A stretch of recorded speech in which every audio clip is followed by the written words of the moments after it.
Member ka sa ano? Santa Cruz. Ang lungsod sa Santa Cruz pa. No, de Miral kita sitio. Hantod karon naman na siya bansalan, di ba?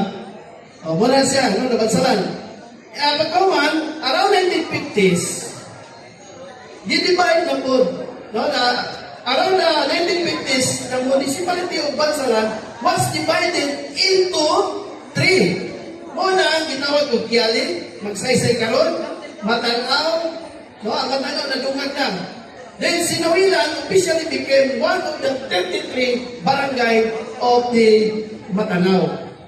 So, ang atong yuta, diri, ang kasakupan sa Tibok Matanaw, Tibok Sinawilan, diabot o 1,000 hektarya ni kapil. So, diya ang ato ang istorya. Hantong karon, ang una na itong kapitan, si Kapitan Arangkis. No? Amo, kung napay na kayo na ni Arangkis, hantong kato nagsunod na.